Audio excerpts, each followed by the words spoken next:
Welcome to the edition of the Jamie Strong Show. I'm your host, and we have another great story for you this evening. We are sitting with a actress and also a prosecuting attorney here in Mecklenburg County. So without further ado, we're going to meet this young lady right now, Courtney Duncil. Hey. How you doing, Courtney? Good, how are you? Good. Now, we met because you were going to star in one of my films, Yes. The Hidden, that we did not get to finish. We didn't produce that movie. Right. So hopefully we'll redo that movie again with that. So check this out. Now, I was fascinated by you because you are an actress and you are a prosecuting attorney. And to me, that is a complete wide range of interest to me, you know? So I want to kind of dive into both of those situations. Okay. Now, I mean, let's do the acting first. Let's start off easy. And I will tell you that I was a prosecutor for about 5.5 years. Now I work in a civil law firm, but that was my career for 5 years. Gotcha. All right, but from the beginning now what was, I think we talked about this before in the cast, The Hidden. What was it that got you into acting in the first place? I always loved characters. I mean, I always watched TV and movies and stuff like that when I was little. I loved Annie. Used to make my mom take me like 10 times to see it, and I would have to have the costumes like exactly, precisely. Like for Wonder Woman, I had the underoos, and I had to have everything just perfect. Right. So I just loved character work and just getting really involved in characters. And then I didn't do anything with it until high school. I tried out for a play. Right. And I saw one stage play you did. There was a small segment, a small scene you did on stage, and it took place, I think it was like a subway, you and a guy. Oh, yeah. Yeah, that was really funny, man. It was, yeah. When did you do that? Tell us a little bit about that. It was, let's see, I think it was like 2014 that I did that, and it was actually a showcase with Helen Kearney Conan. I don't know if you've heard of her. Yes, she teaches acting locally in Charlotte. Does she spend a lot of time with CFC? Is she over there a lot? Some, yeah. Okay. She is there. She's a big part of that community. And so, yeah, I took that course with her, and it did a showcase, and it was great. I mean, it was a great experience. She's a great teacher. Right. Yeah. Now, who wrote that scene that you did? I don't remember. Unfortunately, it wasn't like a famous playwright or anything like that. But yeah, I don't remember who wrote it. Right. But yeah. I remember toward the end of that scene that you did. What was the guy? Do you remember the guy's name at all? Yeah, it was. Well, I'm just blanking all of a sudden. Yeah, it's been a couple years. I'm always so bad with names. I forgot his name. Pop it out.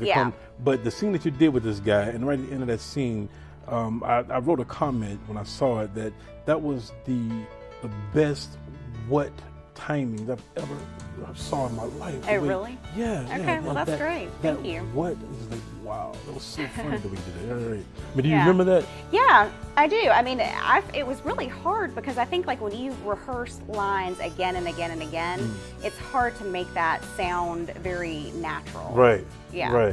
Right. And it's obviously it's not the word. What is more so the expression, I mean, you really gotta respect that moment in order to make it perfect, that timing perfect, man. I mean, wow. That was amazing. That was amazing. That almost really made me want to do a little bit in theater, man. Just that one little scene. That was really cool. Well, thank you. Yeah, definitely. Yeah. And I asked you before, I'm gonna ask you real quick one more time, which do you prefer, the theater or the filmmaking? I prefer film. Right. Yeah. I think theater, there's so many elements that have to be right for it to go well, and so I don't know, I just prefer film. Right. I think I'm a less loud, sort of showy personality, and I think sometimes on the stage you have to be very kind of big, you know. Right. I see you as a very, and it's one of the reasons why I wanted you to be in The Hidden. It's because I see you as an actress. I kind of see you more of a very conscientious personality, someone that rationalizes and that has a more relatable to the masses, your thought process as a person. Kind of sort of, it would be hard for me to cast you as a bad or twisted individual, I think. Yeah. That's what I would think. Your personality is very lead lady personality, very lead lady. Yeah, definitely, and it's easy to see you in that type of situation. I mean, would you ever even want to think about going that route? Maybe, a little bit of your toe into that situation. Like an evil character, Yeah. sort of. Yeah, just because it would be fun to do something totally different. Right. And I think everybody, has all qualities in them, which is always kind of interesting. I mean, I think when you act, you always have to kind of tap into that part of yourself that could kind of go there. And so I think, people always talk about, like, if you had to play Hitler, you'd have to kind of find the realism in him, Right. not just see him as an evil person. No, but So- as an actress, do you even have the desire, though, to experiment with that side of you that you don't portray naturally? Do you even have that desire to Yeah. portray a female Hitler or? I don't know about female Hitler, but yeah, I do. I think it would be fun to do something because that's one of the joys of acting, I think, is because, you get to be somebody that every day maybe I wouldn't have the courage to be that person, to be sadistic or whatever. But, you'd get to do it Right. and kind of tap into that, Right. And acting can be kind of cathartic like that. Oh yeah. Yeah. I write a lot of drafts and concepts for different stories and stuff. I usually write about 3 or 4 movie scripts a year, and some of them don't get produced, but a lot of them do. Most of them do. That's great. And I just write. And I create a lot of characters, women characters, that are twisted, deranged, and out there. I find that more interesting because obviously a woman's stature is so much softer than a man's. So to make her demonic or to make her an evil, twisted person is more fun for me as a writer, and also because of your personality, very I don't know, very traditional, very, I have to say, I hate this word, but very normal. Okay. Very normal personality. I could easily put you in that role. But because I am the way I am as a writer, I would love to put you in a role where the woman is just really, really, because to me, everybody's afraid of the big entities. Right. I'm more afraid of the small entities. The small entities. The entities that can't possibly hurt you physically, visually, as you look at this creature. It's almost innocent-like. Right. And to be able to create that character in that visual innocent, to me that's the scariest, freakiest thing in the world, Yeah, when somebody looks innocent, but they're really kind of scary underneath. Yeah. So much more fun as a writer, and I would assume it'd be so much fun as an actor to kind of play with it. Yeah, definitely. Yeah. I mean, would you let me do that one day? Yeah. Yeah. I mean, I always admire people like Sally Field that have played like Sybil, like the personalities and stuff like that. I mean, that takes a lot of talent, but I think that kind of stuff is great. Yeah, I would definitely love to do that. Because as a writer and as a filmmaker and a film lover, and I noticed a lot of the movies that scare me, even like James Bond movies. I see the evil guy in James Bond movies. Sometimes they like these little short, petite guys. They look a little bit artistic or eccentric, but nothing scary. They almost look like nerds. Yeah. But those are the ones that really scare me. Those Exactly. Really scare me. Right. So Yeah.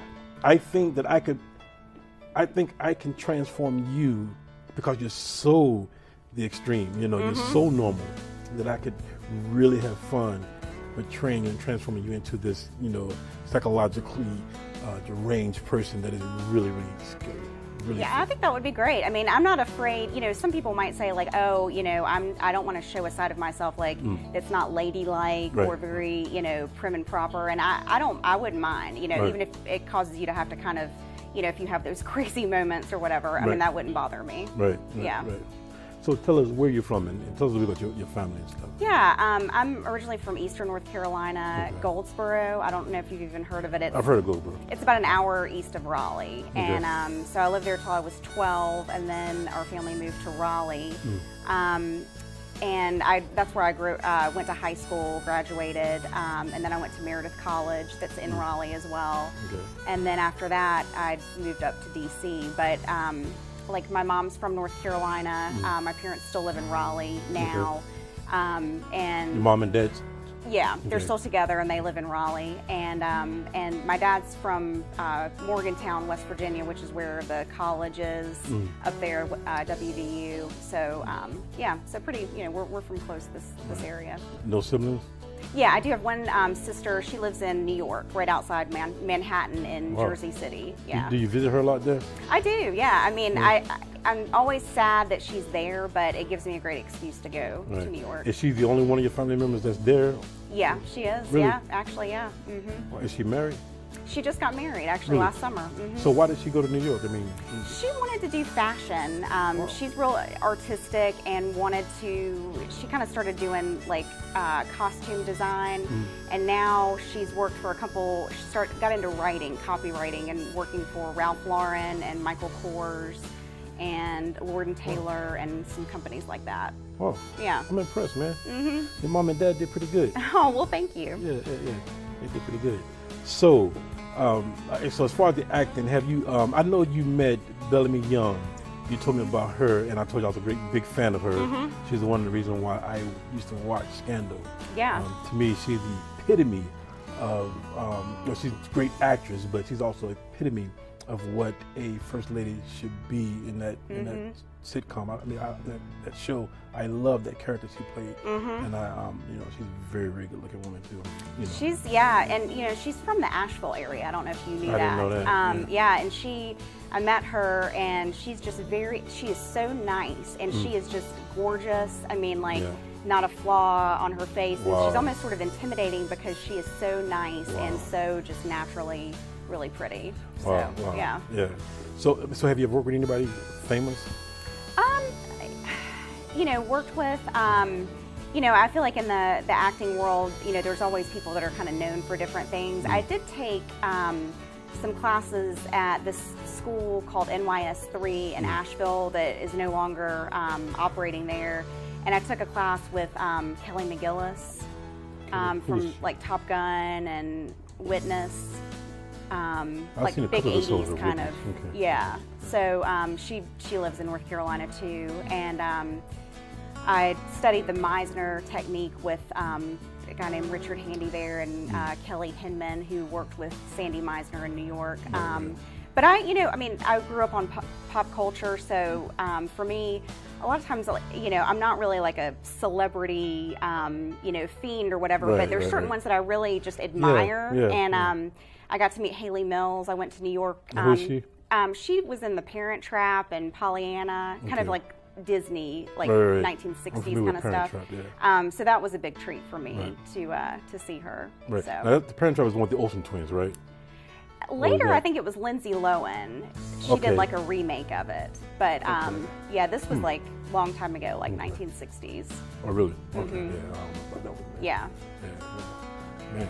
So with the acting, you said the Meisner method. So do you always use a method when you're acting, or how do you do that? Not always. I mean, I like the Meisner method because it's living truthfully under imaginary circumstances, and so it's not really the whole, some of those techniques tell you to like, if you have to cry, think about a really terrible experience that you had and sort of relive that, and that can be kind of draining. But I kind of probably mix some techniques. I like a lot of the Meisner stuff, but then sometimes, I find in parts, I can really relate to it, or I think I'm a pretty empathetic, emotional person, and so sometimes I do sort of kind of reach into things that happen personally to me that I can relate to, just tap into that. Right. Yeah, as a director, it's almost hard not to try to create certain methods as a director. It really is. Really, I've actually created one method that works very well for me. But it depends on the actor. But it works very well with the right person, with the right problem as a director. And I've been trying to figure out ways to create more methods that I can use for different types of situations. But so far, 10 years I've been doing movies, and I've only came up with one method that actually works, that I use, and it works very well. But I mean, I would love to come up with more, but that's something that that we definitely deal with, man. Trying to find that right method for that right moment. Right. It's really, really difficult, really difficult. Yeah. And but as an actor, you know, it's like if you're not emotionally drained after definitely certain scenes, you're not doing it right. Right. If there's nothing pulled out of you. You feel what I'm saying? Oh, yeah, yeah. Right. And I try to express that, and that's really a challenge, expressing that to an actor. Now, we're gonna take a quick break, right? But I wanna come back and I want you to kind of tell me a little bit about some of the things that that actors don't want directors to do in order to pull certain things out of them. Okay. You know what I'm saying? Sure, yeah. Right. Okay. How not to pull and how to pull. You're Okay. watching the Jamie Strong Show. We'll be right back. Hi, I'm Bonnie Johnson. Learn more about your community by watching The Jamie Strong Show every second and fourth Saturday at 6 o'clock only on Access 21. Welcome back to the program. This is the Jamie Strong Show. We're talking to Courtney Duncil. All right, so when we left, we were talking about some do's and don'ts about pulling certain situations out of an actor, you know. So tell me a little bit about that, about, you know, and be honest, be brutally honest, what you don't like directors to do and what you would prefer them to try and do. You know, it's a happy medium, I think, between getting some guidance and not. Like, I wouldn't want a director to be completely hands-off unless maybe we had talked a lot beforehand, you know, about kind of what they wanted. But I think it would be terrible to have a director say, you know, tell you exactly how they want it to look or be done, because I think some of that has to be just sort of organic. It just happens. Put your hand down, put your hands up, turn this way. Yeah, that would freak me out. Yes. Yeah. Yes. But, you know, I think some situations, you know, call for, I mean, I think it's great. Right. I don't know. I mean, it sounds like you're a movie buff, kind of like I am. I was watching something about The Shining, that kind of scary movie, and it was Stanley Kubrick, and they were saying that he really pushed Shelley Duvall in that. She was supposed to be terrified. Her husband was Jack Nicholson in that, and he kind of sort of pushed that and egged her on. He was very tough on her to where she was just almost kind of in tears. And I mean, I would sort of appreciate that. If I had to be just hysterical in a scene, it would be hard to just be kind of like laughing 1 second, okay, we're rolling, and then you've got to be terrified, you know. So I would sort of appreciate that. Really?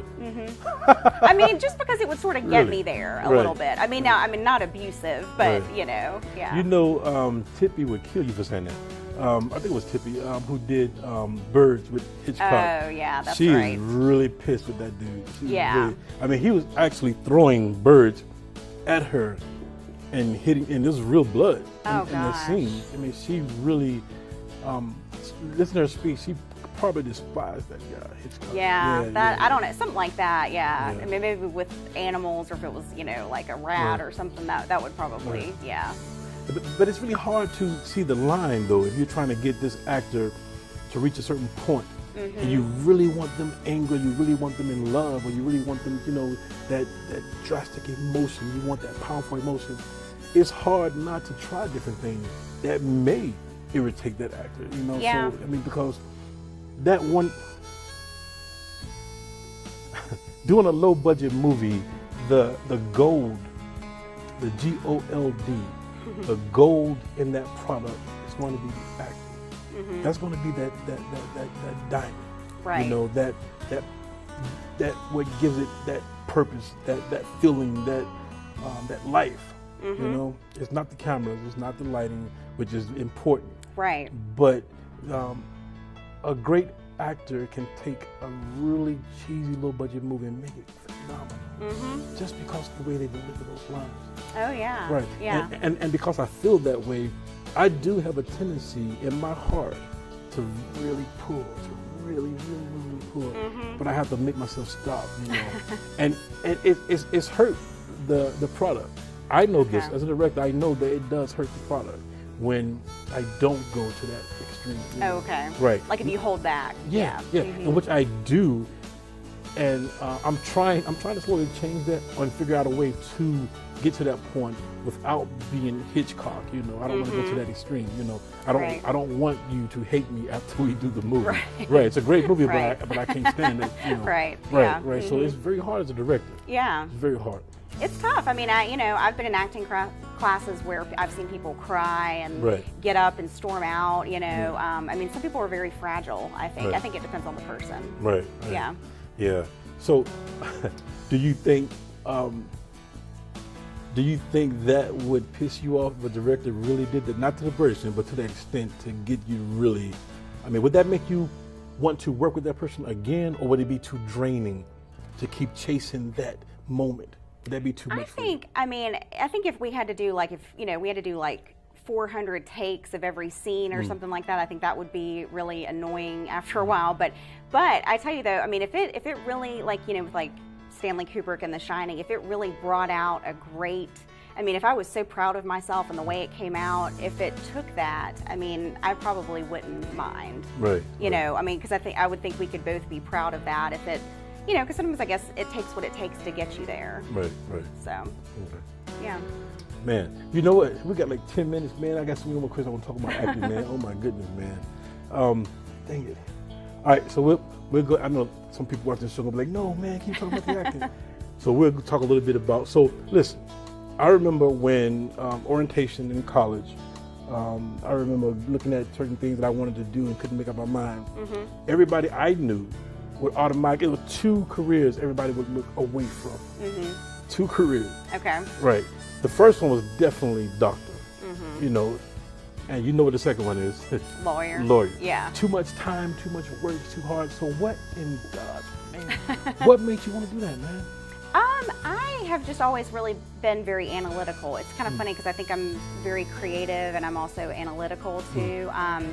Very thoughtful. I like to help people. I'm really good I'm very observant and I'm really good about, which I think helps as a lawyer to really observe. But a prosecutor attorney, don't get mad at me. Okay. They help the state. Defense attorney help people. No, it's true. Yeah. Right. I mean, I really haven't in my career haven't had a lot of one-on-one client interactions, which I sort of am sad about. When I've done some pro bono stuff, I've really enjoyed, feeling like, if you help somebody write a will or, a custody case or something like that. I mean, I did have, when I was a prosecutor, I did help the victims that were, like a domestic violence victim or something like that, but it's different. You don't have to answer this question. Have you ever prosecuted someone that got life in prison? No, I didn't. Well, I didn't do homicides or anything like that. In Mecklenburg County, they kept us. We were on teams, and so I wasn't on the team that did those kind of cases. So when we hear prosecuting attorney, we're automatically going to think what we see on TV. She's putting people in prison, behind bars for life or death or whatever. So explain to me exactly what it is. Explain that job, prosecuting attorney. Yeah. So I can understand exactly what it is. Well, I mean, I think it's, I'm a rule follower, and I always, sought to go after the truth. And I mean, I liked that position because I felt like I had a lot of, not discretion, but I felt like, if a case needed to be dismissed, I mean, sometimes, it was my job to look at the rules, and if the police officers didn't bring us enough, when they would bring us a case, we would literally sit across the table from them. They would tell us what happened, and it would be my job to think down the line and think, okay, this case goes to trial or gets indicted, goes to trial. Do we get, a guilty verdict? Do we have a good chance of getting a guilty verdict? And if the answer is no, I mean, I didn't see even probable cause. Right. I would have to tell them that, and that was difficult. But I felt like that was sort of my ability to control that, if the police didn't do something right or if they didn't have enough, then that case doesn't need to go forward. But then if it was there and that it really was clear, then it should go forward. Have you ever experienced conflict with the police officers because you're saying no? Yeah, Really? That was tough. Yeah, I mean, a lot of times they,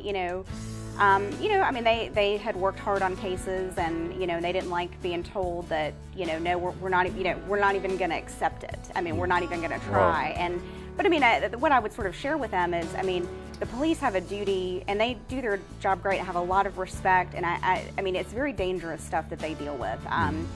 They can do their job on the scene, and at the time, I mean, they're under pressure, and they may have had probable cause to make that arrest, but going forth, especially constructive possession with drugs and things like that, you got multiple people, it's just not going to stand up in court. So they did their job, but sometimes cases just aren't meant to go to court. Right.